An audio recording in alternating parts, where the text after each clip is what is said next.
आजकल south India और north India से काफी वीडियोस वायरल होते हुए नजर आती है जहाँ पे लोग लड़ते हैं। This is our land, not your land. Okay. You have to speak in Kannada. Okay. Why should I speak in Hindi? Okay क्यों कर रहे हैं? ये क्यों डिस्कशन हो रहा है यार? तुम्हारे आसपास पड़ोसी देखो और तुम अपने घर में शुरू दुश्मन खड़े कर रहे हो बोल के कि तुम तमिलियन हो, तुम हिंदी बोलो, तुम अबे क्यों बोलेंगे वो यार? जिसको जो बोलना है वो बोलेंगे। तुम क्यों किसी पीछे पड़े हो कि इस देश में एक भाषा बोलनी चाहिए? और लोग लड़ते हैं अपने लैंग्वेज को लेकर, फूड को लेकर, एजुकेशन को लेकर, स्किन कलर को लेकर और ना जाने क्या क्या।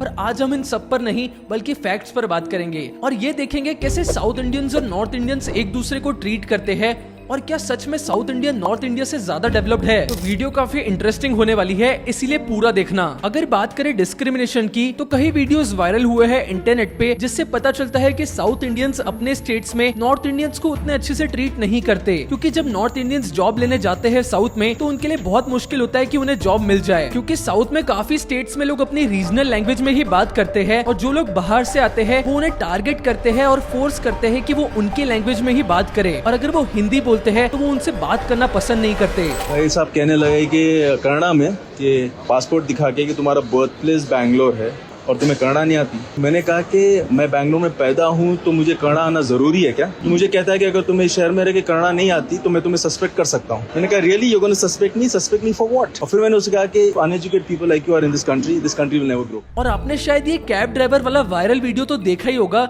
जहाँ पे ये कैब ड्राइवर एक पैसेंजर को जबरदस्ती कन्नड़ लैंग्वेज में बात करने के लिए कह रहा है, इनफैक्ट थ्रेटन कर रहा है। I don't know your language.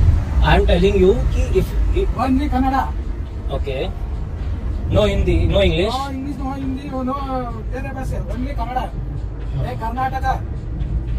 और ये एक बात तो मैंने भी नोटिस करी है कर्नाटका बैंगलोर में कि कोई भी बड़ी कंपनी हो या छोटी से छोटी शॉप हो, जैसे इन्फोसिस हो गई, TCS हो गई, पर सबको मैंडेटरी है कि अपने नेम बोर्ड के साथ कन्नड़ लैंग्वेज में भी बोर्ड डालना पड़ेगा, और ये मैंने और कहीं नोटिस नहीं किया। तो चलो अब ये देखते हैं कि साउथ इंडिया बेटर है या नॉर्थ इंडिया, और ये डिबेट तो सालों से चली हुई आ रही है। पर चलिए अब कुछ इंपॉर्टेंट डेटास को कंपेयर करते हैं और ये जानते हैं कि इकोनॉमिकली ज्यादा डेवलप्ड कौन है। अगर बात करें gross state domestic product per capita की तो इस मैप से पता चल सकता है कि साउथ इंडियन स्टेट्स जैसे केरला, तमिलनाडु, कर्नाटका, तेलंगाना और बाकी स्टेट्स की GSDP पर कैपिटा 2 लाख से भी ज्यादा है, जबकि ये नॉर्थ इंडियन स्टेट्स में 2 लाख से कम है, और यूपी, बिहार और बाकी स्टेट्स में ये अराउंड 50,000 से 1 लाख है। और अगर पॉवर्टी कंपैरिजन करनी है तो उसके लिए हम multi dimensional poverty index compare कर सकते हैं, जो health, education, standard of living parameters के बेसिस पे डिसाइड होता है। और नीति आयोग के रिपोर्ट के अकॉर्डिंग नॉर्दर्न स्टेट्स में पॉवर्टी ज्यादा है as compare to south India. और नीति आयोग के sustainable development goals India index में भी केरला टॉप पोजीशन पे है, खास करके जीरो हंगर, क्वालिटी एजुकेशन जैसे गोल्स में फर्स्ट है और क्लाइमेट एक्शन में सेकंड पोजीशन पे आती है। तो इन डेटा से ये पता चलता है कि साउथ इंडिया नॉर्थ इंडिया से ज्यादा डेवलप्ड है। पर क्यों?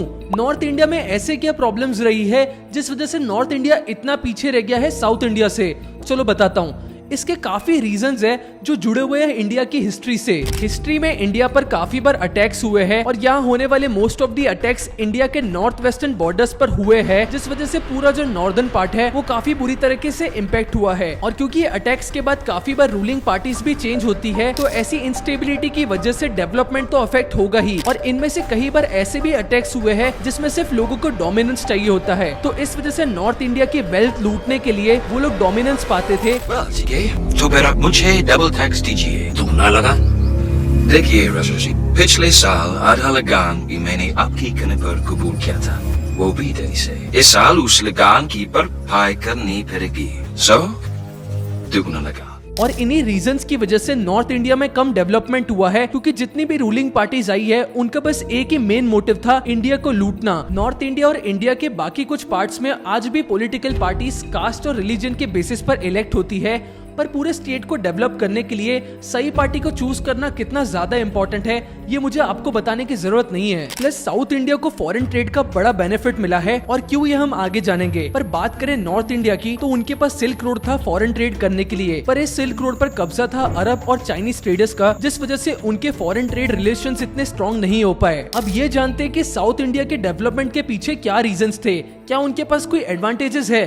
And the answer is yes. आप हिस्ट्री देखोगे तो साउथ इंडिया में अटैक हुआ था 14th सेंचुरी में बाय खिलजी डायनेस्टी। मतलब साउथ इंडिया में सालों से पॉलिटिकल स्टेबिलिटी रही है और साउदर्न स्टेट्स में ज्यादातर रीजनल पार्टीज ने रूल किया है इंस्टेड ऑफ बड़ी नेशनल पॉलिटिकल पार्टीज। तो ये ऑब्वियस है कि उनका फोकस ज्यादा तक डेवलपमेंट पे रहा होगा और ये स्टेबिलिटी यूजुअली इकोनॉमिक डेवलपमेंट के लिए अच्छी मानी जाती है। So as compare to north India, south India को कल्चरल एंड इकोनॉमिक डेवलपमेंट अच्छा मिला है और कल्चरली भी साउथ इंडिया काफी डेवलप्ड है क्योंकि आज इंडिया के 6 ऑफिशियली रिकॉग्नाइज क्लासिकल लैंग्वेजेस में से 4 Dravidian languages Tamil, Kannada, Telugu and Malayalam included है। प्लस साउथ इंडिया के पास सबसे बड़ी नेचुरल गिफ्ट है, वो है कोस्ट लाइन। देखो इंडिया का जो मेजोरिटी फॉरेन ट्रेड है ना, वो कोस्ट लाइन से ही होता है, यानी 95% बाय वॉल्यूम और 68% बाय वैल्यू सी रूट्स के थ्रू ही होता है। और तमिलनाडु के पास इंडिया का सेकंड बिगेस्ट कोस्ट लाइन है और केरला, कर्नाटका एंड आंध्र प्रदेश भी कोस्टल स्टेट्स में आते हैं और इस कोस्ट लाइन्स की वजह से मर्चेंट साउथ ईस्ट एशिया से फार वेस्ट में ट्रेड करते हैं। इसके अलावा वहाँ के कुछ एंशिएंट पोर्ट्स जैसे Kochi port, Mangalore port,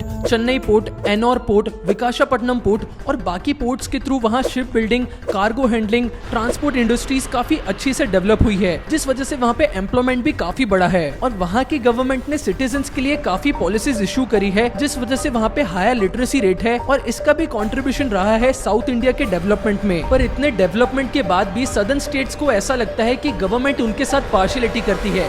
Every 1 rupee of tax contributed by Uttar Pradesh, that state receives 1 rupee 79 paise back from central taxes. For every 1 rupee of tax contributed by Karnataka, that state receives 47 paise back. So the question that Mr. Siddaramaiah asked when he was Chief Minister is, what is my reward for development? In a state like Karnataka, of every rupee that is sent to the center, 15 paise comes back. Just 15 paise comes back to a state like Karnataka, which is why Karnataka is claiming to be upset. In a state like Bihar, of every rupee that they send, they get 7 rupees back. So they're sending much lesser to the center, getting much more from the center. That's as far as Bihar is concerned. So देखो central government tax collection का कुछ part सारे states में distribute करती है, तो सिर्फ तमिलनाडु ही नहीं बट बाकी सदर्न स्टेट्स को भी ऐसा लगता है कि टैक्स कलेक्शन में उनका पार्ट ज्यादा है बट उन्हें रिवॉर्ड कम मिलता है। तो जब 15th फाइनेंस कमीशन ने ये सजेस्ट किया था कि 2011 के पॉपुलेशन के अकॉर्डिंग ये डिसाइड करेंगे कि कौन से स्टेट को सेंट्रल गवर्नमेंट कितना फंड देगी, इस बात पे सदर्न स्टेट के लीडर्स ने डिसएग्री किया था। Budget allocated for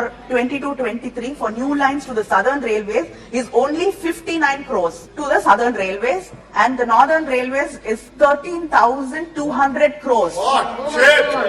In the last 4 years, the centre has made 101 times higher budgetary allocation for new railway line projects in the northern railway and compared to the southern railway. The budgetary allocation for new railway lines in the southern railway in the last 4 years from 2019-20 has been nearly 308 crores only. But for the northern railway, it is 31,008 crores. क्योंकि south India में population control होता है, जिससे 2011 में southern states की population northern states से 200 million कम थी। मतलब सदर्न स्टेट्स के पार्ट में कम फंड जाएगा और साउथ इंडियन लीडर्स को इसीलिए भी ये प्रॉब्लम थी क्योंकि नॉर्दर्न स्टेट्स जो गवर्नमेंट में कम कंट्रीब्यूशन करते हैं, पर इस रीजन की वजह से उन्हें ज्यादा फंड मिल जाएगा। इसके अलावा साउथ इंडिया को ये भी लगता है कि सेंट्रल पॉलिसीज जो बनाई जाती है वो नॉर्थ इंडिया को देखकर बनाई जाती है और इसी वजह से कुछ स्कीम्स के फंड्स वो अच्छे से यूज नहीं कर पाते, जैसे पीएम किसान योजना। क्योंकि नॉर्थ स्टेट्स में एग्रीकल्चर ज्यादा होता है तो इसका बेनिफिट उनको ज्यादा मिलेगा, ये साउथ इंडियन स्टेट्स का मानना है। तो ऐसे ही कई सारे कंसर्न्स और कंप्लेंट की वजह से कुछ सदर्न स्टेट्स की डिमांड ये भी है कि उन्हें एक सेपरेट नेशन चाहिए। Is not allocating the rightful share of GST and direct taxes to South Indian states. There's a sense of injustice faced by the South Indian states. The funds collected from the southern states are being disproportionately redirected to North Indian states. If this pattern persists, we might be compelled to seek the creation of a separate nation. Working President M.K. Stalin has said that he will welcome a situation where southern states come together to make a demand for Dravida Nadu. At a press conference, Stalin said that the idea was gaining ground, and if it does take place, his party and he personally will welcome the move. पर अगर suppose south India separate हो जाता है तो क्या वो survive कर पाएगा? इसके ऊपर एक बहुत बड़ा क्वेश्चन मार्क है। देखो, इसमें कोई डाउट नहीं है कि साउथ इंडिया काफी डेवलप्ड है, पर फिर भी केरला काफी फाइनेंशियली अनहेल्दी है और यहाँ का फाइनेंशियल मैनेजमेंट भी काफी वीक है। देखो, 2015 से 2022 में केरला का पब्लिक डेट ऑलमोस्ट डबल हो गया था। सो इवन दो दूसरे इंडिकेटर्स काफी स्ट्रॉन्ग है, बट वीक फिस्कल कंडीशंस की वजह से south India as a separate country survive कर पाएगा या नहीं is a really big question. और श्रीलंका इकोनॉमिक क्राइसिस को हम एज अ एग्जांपल ले सकते हैं। श्रीलंका में हालात बद से बदतर होते जा रहे हैं। प्रदर्शनकारियों ने कुछ दिन पहले राष्ट्रपति भवन पर कब्जा किया, तो वहीं बुधवार को प्रदर्शनकारी उग्र होते हुए प्रधानमंत्री कार्यालय में पहुंच गए। ऐसे हालात में श्रीलंका के राष्ट्रपति गोटाबाया राजपक्षे देश छोड़कर चले गए हैं। तो ये था south India versus north India का कंपैरिजन, वो भी फैक्ट्स के साथ। वैसे इस डिबेट पे आपके क्या थॉट्स है वो कमेंट्स में जरूर बताना। एंड अगर आपको ये वीडियो अच्छी लगी हो तो लाइक कर देना एंड चैनल को सब्सक्राइब कर लेना, ताकि यूट्यूब का एल्गोरिदम हमारे छोटे चैनल को सपोर्ट करे।